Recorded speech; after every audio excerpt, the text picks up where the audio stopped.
Pardon the interruption, but I'm Mike Wilbon. It's National Tell a Lie Day, Tony. You want to tell a lie to our viewers? Tony Kornheiser, our viewers, I have too much respect for them. I'm lying to them. Totally lying. Not a way to build a relationship with the viewers. You know what I'm saying? They know us for a long time. They know you have contempt for them, and they know that I'm on their side. I think that's been the dynamic for all these years, don't you think? Welcome to PTI, boys and girls. In today's episode, the Saudi Tour tries to make its mark at the Masters. Victor Wembanyama goes ham. What does that mean? Ham. And Scott Van Pelt joins us for 5 good minutes. But we begin today with Connecticut again getting a double-digit win in the NCAA tournament, this time by 17 points over San Diego State to win the national championship. Connecticut won its 6 tournament games by a total of 120 points. That is a dominating run. Wilbon, what does Uconn's title mean for the school and the Big East's focus on basketball? Yeah, Tony, for me, it's the school first and foremost. Nobody even knows who's in what conference anymore, by and large. I mean, do people know the Marquettes in the Big East? No, they actually really don't. It means everything to the school, because when they put that graphic up there last night that had Uconn right beside Duke and Indiana, I mean, seriously, 25 years ago, you wouldn't have said that. I mean, you could start saying it because Jim Calhoun had some terrific teams. And yes, they were the centerpiece then of the Big East when conference affiliation really, really, truly mattered. And so, Tony, for Uconn to be up there, and we all said, well, there are no blue bloods in this thing this year. Yeah, there were. Uconn's one of them. And they were even that with 4. And so certainly with a 5th championship since what, 1999, I guess? A 5th championship in that time. Uconn's among them. I don't know who. Yeah, I do, because I covered the Big East. I covered the Big East, and you were there at the inception of the Big East. And we sat with Dave Gavitt, and we obsessed over this new conference that introduced basketball really and truly to this network. But it means everything to the school. I don't know about the conference. I'm not going to draw a straight line from the Big East to winning the national championship. I understand they're a basketball conference, and I understand almost every other big conference is a football conference because that's where the money is. But if you are then saying to me that they have some sort of cultural advantage over other schools, I'm going to say no. They have no advantage over Duke or Michigan State or Kansas or whoever else you want to list in there as basketball schools. And if you're going to try to make the case to me that football schools don't care about basketball and don't play it well, I'm going to say to you, this year, Alabama, a football school was the number 1 seed, in Miami, a football school was in a Final Four. So I'm not buying that. But I'm going to go to the school, to Connecticut. Just like you, I'm sort of stunned at their last 25 years because they are blue bloods, and I didn't realize it, Mike. And not only that, and I'll take advantage of what you said about both of us in the Big East. When the Big East started, the Big East was Syracuse and Georgetown over Connecticut. St. John's was over Connecticut. Villanova here and there was over Connecticut. Providence here and there was over Connecticut. So this has come like a freight train in the last 25 years with 3 different coaches, with Calhoun and Ollie and now Hurley. So I didn't see it. I didn't see it, and I was wrong on this. I was wrong. 3 successive coaches. That's just amazing. Talk about a program. I don't want to hear anybody say 5 championships in 25 years is a dynasty, because that'll be the next dumb thing that's out there. UCLA is a hell dynasty. of a program, man. Yeah. It really is. UCLA is a dynasty, and the rest of you Yes, UCLA is a dynasty. That's right. Yeah. Let's move to the Masters, which is bumping us off the air for the rest of the week. Dan Wetzel of Yahoo reports that Saudi Tour players will not be wearing the Live Tour logo, but plan to wear their team logos on their shirts during the tournament. So prepare yourself to see names like Crushers and Fireballs, whatever that means. Tony, are you okay with Saudi Tour players wearing those team outfits at the Masters? And should Augusta be okay with that? I'm completely okay with what they want to wear. There aren't 1,000 people in the United States of America that know who these teams are or care. I mean, golfers, their shirts, their hats, their bags are festooned with advertising. all the time. Everybody's got a piece of their shirt here and there. So if you haven't cracked down on it by now and it looks like NASCAR, why would you crack down on it now? Now, Mike, I don't presume to tell the Masters what to do, but you and I both will agree on this, that their logo is the most important and most famous logo in all of golf, and that is the pin flag coming out of northern Georgia. Everybody knows what that is. So I think the Masters is unlikely to crack down on marketing opportunities for somebody else. I look at the Masters right now, and for me, it is right now a morality play because we haven't put the peg in the ground yet.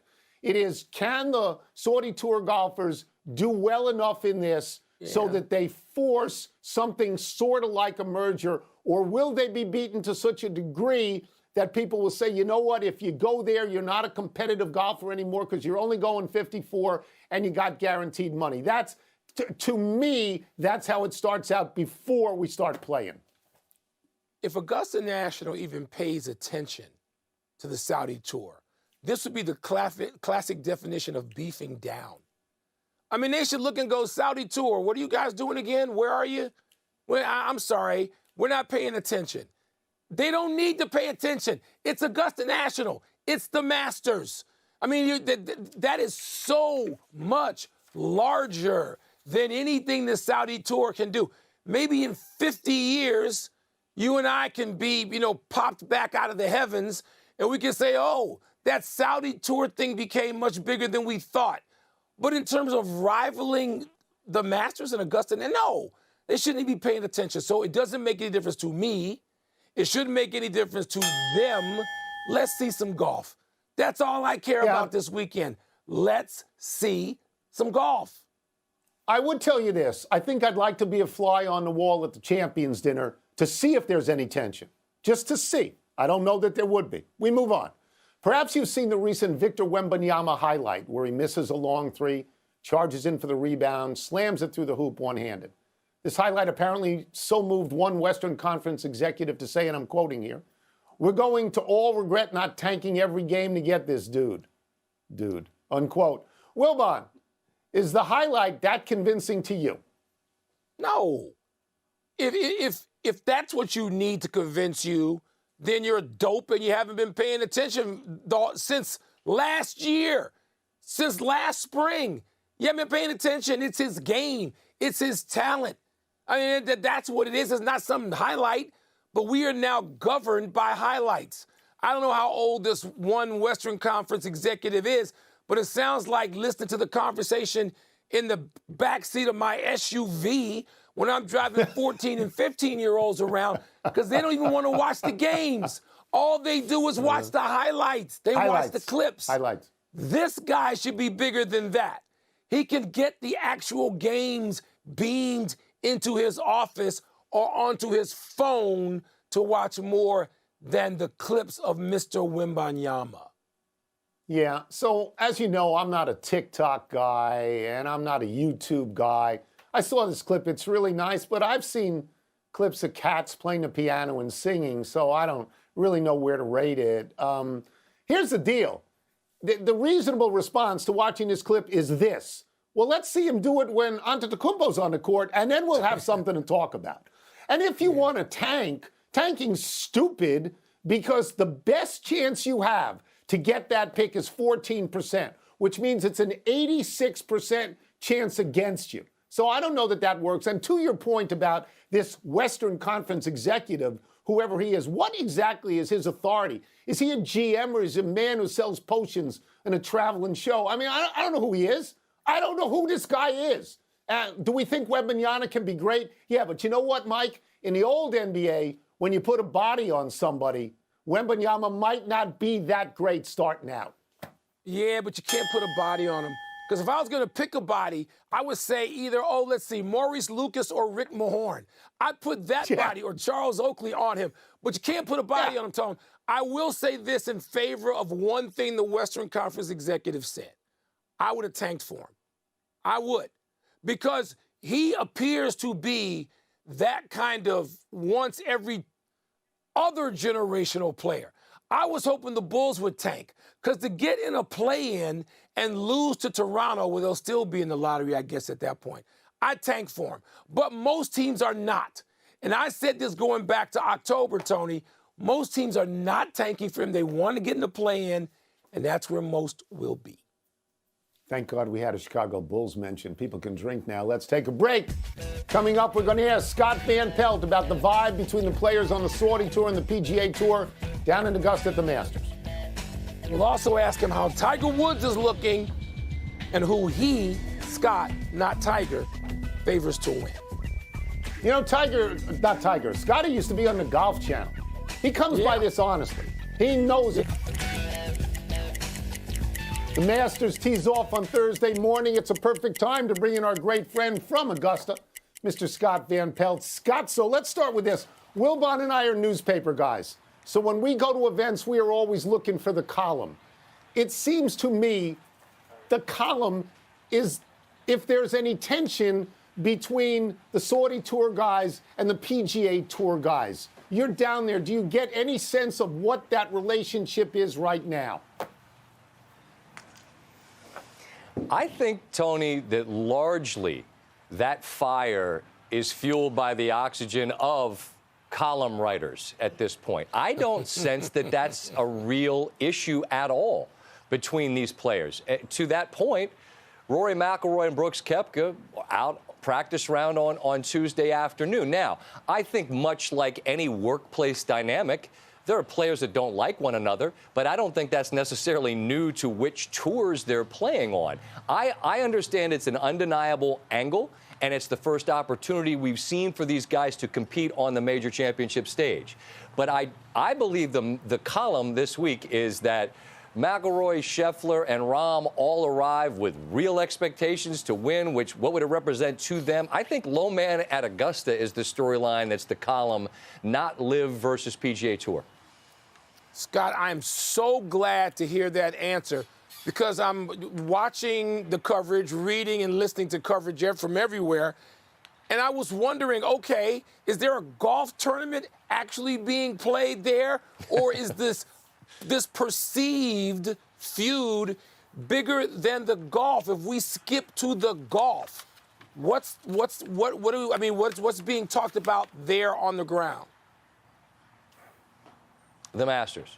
The excitement about this first round of the Masters tournament, the first major championship round of the year, the fact that so many different players, top players arrive having won. Look, if you want a live angle, and I happen to find this one really interesting, Brooks Koepka won his most recent event. This is a guy who's won four major championships. He's been a runner-up on this golf course, and he's healthy. I happen to think he's a very interesting storyline, but it's as it relates to the Masters, not which tour he's affiliated with. So I think it's a resounding yes. Honestly, Michael, here I get 0 sense.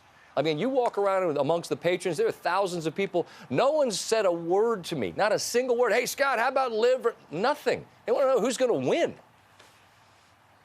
I bet people have said, Scott, how about Tiger? And so we go there quite naturally. I mean, how does he look? I'm looking at him thinking, that's a noticeable limp. And then I'm like, well, stop it. Maybe it's not a noticeable limp. What's the word on his health? And just the buzz around Tiger Woods as we go into this. As you know, Michael, he's one of one. He's that singular player who, if he were to birdie 2 or 3 in a row, would be enough to entice you to the edge of your seat to wonder, maybe, right? And as Rory McIlroy, who played practice rounds with him, said, he's got all the shots. Then Tiger came in for his presser and said the same. Look, I can hit every shot. The question is, how can I get up and down, and how can I get around this golf course? And that is a question that we don't know the answer to, and I'm afraid will be impacted by weather, which sounds like it might be really ugly. I mean, we're talking about potentially going from the 90s on Wednesday to the low to mid 50s and a bunch of rain on Saturday. So how does that impact the golf course in the tournament? Well, that will impact everybody, but it might impact Tiger's ability to get up and down and around more so than anybody. So I'm afraid that could be the one caveat as it relates to his chances. Thank God you mentioned weather, because Wilbon and I are so old that we are obsessed with weather, and we wanted to know about the weather. So now we can move on, and I'll get you out of here on this. This is something that's expected of you. Are there 1 or 2 or 3 or 4 people where you say, I think they can win? By the end of Sunday, I think they can win. Well, the three I mentioned earlier that I think are the biggest talking points, the Rory, Scotty Scheffler, and John Rahm trio. I mean, there's like a prop. Would you take them or the field? I'd always say give me the field just because that means I get everybody else, and there are plenty who could still win. I think Xander Schauffele's a player who could win. I think Jordan Spieth, his imagination around here, the fact that he's won here, the fact that weather could be part of it, I think might eliminate some. But absolutely, look, I think there are 25, 30 players who could win. I understand if you want to take the top three in the world and take your chances, I'd still take the field because that gives me some of the players that I just mentioned. And, you know, it won't be a name from out of left field because you're already talking about the smallest field of any major championship, and there are far too many excellent players playing well. I said Xander.